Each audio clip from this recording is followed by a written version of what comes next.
This video is going to be talking about the Gog and Magog War that is yet future. And just so you guys know, there's a lot of information in this one. I don't normally make two-part videos, but this one will probably have a part two just because of how much information needs to be covered.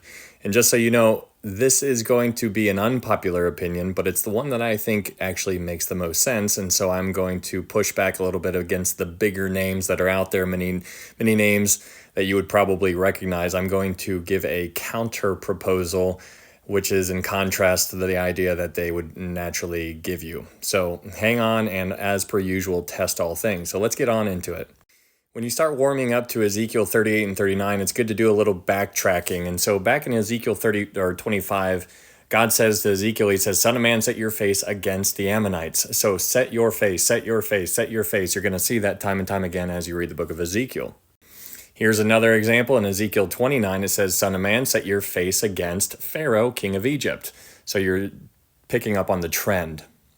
Then in Ezekiel 35, it says, "Son of man, set your face against Mount Seir and prophesy against it." Now, Mount Seir is Edom. Now, if you read the book of Obadiah, it's basically Edom. Edom is going to get wrecked sometime in the future. We understand that. But I also think it's fascinating how it says, prophesy against it. Keep that in mind. Now, we finally arrived to Ezekiel 38, and he says, "Son of man, set your face against Gog of the land of Magog, the prince of Rosh, Meshach, and Tubal, and prophesy against him." So this is a very different prophecy that is clearly being given to us. Now, Gog here is the person, and Magog is the people. But it's also fascinating, like I said before, it's directed towards an individual. He's saying, hey, look out, Gog. This one's directed at you. Now, what's fascinating about this is that when Ezekiel was giving this prophecy, Gog and Magog at Ezekiel's time was not a threat. And that is fascinating. So Ezekiel is essentially giving a prophecy to somebody who is not even somebody that they needed to worry about during their time. Now, as we dive into the rest of this in Ezekiel 38, what I want you to understand is that I'm going to give you the proposal, or I'm proposing the idea that Ezekiel 38 is describing events that are going to take place at the end of the millennial kingdom, and Ezekiel 39 are events that are going to happen at the end of the tribulation.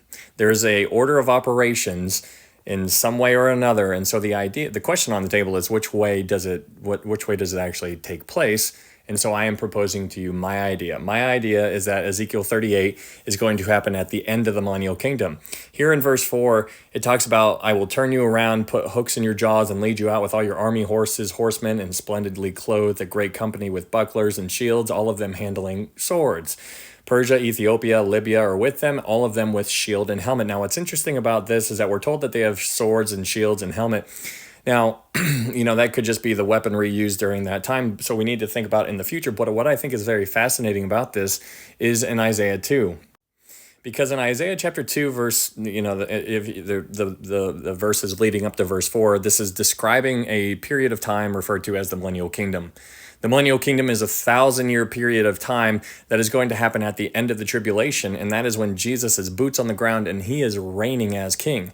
That is described. So Isaiah chapter 2 is describing that. But what you see in Isaiah chapter 2 is that during Jesus's reign on the earth, the people on the earth that Jesus is ruling over, they are going to beat their swords into plowshares, and then it says they're not going to lift up sword against a nation, neither shall they learn war anymore. Now, the reason why that we are told this is because during Jesus's government, there is going to, it's a perfect government. So the Jewish people are going to they're not going to worry about a single thing because Jesus is reigning, and he is right there. They can see him, and they have nothing to worry about. But when you go back to Ezekiel 38, you see that swords are going to be involved. Weaponry is going to be involved. And you see a shield and helmet. Weapons are going to be involved. And this has to happen because of what the book of Revelation talks about. And we're going to get there.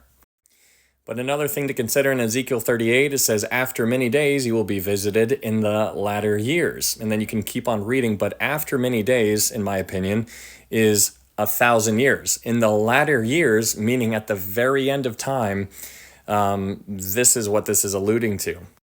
Ezekiel 38, verse 11, it says, "You will say, I will go up against a land of unwalled villages. I will go to a peaceful people who dwell safely, all of them dwelling without walls and having neither bars nor gates." Now, what's interesting about this verse right here is that many people try to spin it in a certain kind of way. And, it's okay. This is a secondary issue at the end of the day. But what I think is fascinating is that knowing Israel right now, how you and I are aware of Israel and how they are operating right now, dwelling safely without walls and unwalled villages, it's like, well, hold on, because if you go over there right now, they are very protective. There's never a chance that they would lay down their weapons. But there is coming a day when they are going to do that. And we're going through the book of Revelation in our Bible study right now on YouTube and TikTok. If you've been there, then you probably know what I'm about to say. But during the millennial kingdom, there is going to be walls built around the millennial Jerusalem, but there are not going to be walls built around the millennial Israel. Israel has never had all of their land before. They are going to have their land sometime in the future, and that future is what takes place during the millennial kingdom. During the millennial kingdom, during Jesus's reign on earth for the 1,000 years, that is when Israel is going to be given their land all over, and they're going to finally have it all of the land that God promised Abraham all the way back in the book of Genesis. But during Jesus's reign, Israel is going to be living in unwalled villages. They are actually going to be dwelling safely, and they're going to be dwelling without walls. This is what Ezekiel 38 is talking about. So again, I think Ezekiel 38 is talking about the millennial kingdom, because during the millennial kingdom, when Jesus is reigning, the Jewish people have no need for walls because God is here. And so that is something that I think is really kind of neat. Here's another reason to think that this is at the end, Ezekiel 38 is at the end of the millennial kingdom, because in Ezekiel 38, verse 22, God says, "And I will bring him to judgment with pestilence and bloodshed. I will rain down on him, on his troops, and on the many peoples who are with him, flooding rain, great hailstones, fire, and brimstone." So when you see fire and brimstone being involved in a future prophecy, that's a big deal. But this is very important to note, because when you start diving into the book of Revelation, you see something very similar. In Revelation chapter 20, you see after Satan gets released from the bottomless pit, he is going to go out and deceive the nations which are in the four corners on the earth, Gog and Magog, to gather them together to battle, whose number is as the sand of the sea. They went up on the breadth of the earth, and surrounded the camp of the saints and the beloved city, and fire came down from God out of heaven and devoured them. Now that's fascinating. Fire came down from God out of heaven and devoured them. That's all that we are given in the book of Revelation. That's all that John tells us. He's like, yep, just fire came down, boom, they're gone. God handled it. But it's fascinating, because what we are told about before is that they went up and they surrounded the camp of the saints and the city. So there's two things that are being surrounded here, the camp and the city. So when you go back to Ezekiel 38 and you see Gog, after Satan gets released, he goes after Gog and he whispers something in his ear and he's like, hey, do this. And so Satan is locked up for 1,000 years. And after he's locked up for 1,000 years, he's coming up with this plan. And he's like, when I get out of here, I'm gonna act on this plan. And the plan is the same thing that it's always been. He wants to eliminate the Jewish people. It's always about the Jewish people, the Jewish people, the Jewish people. And so when Satan gets released from the bottomless pit, he's going to go to Gog and he's going to tell Gog what to do. Gog is going to be like, oh yeah, that's a great idea. And then Gog is going to gather up all of his people, and then he's going to go against the cities that are living with unwalled villages. Unwalled villages meaning that the Jewish people are going to be living out in the wilderness. It's going to be wonderful. They're going to be living in the woods, it says in the book of Ezekiel. They're just out there enjoying creation because Jesus is there, and they don't have to worry about anything. And I think it's really kind of cool to see that when you start reading Ezekiel. But you see fire come out of heaven and God just devours them. There's no description of any kind of battle, but that seems to be what Ezekiel 38 is all painting a picture of.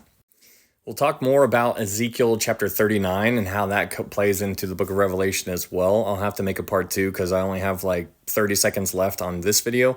But if you guys are interested in this kind of stuff, just maybe consider following me over on YouTube just in case TikTok goes away. That's still up in the air. But my YouTube name is ITZ_sheesh.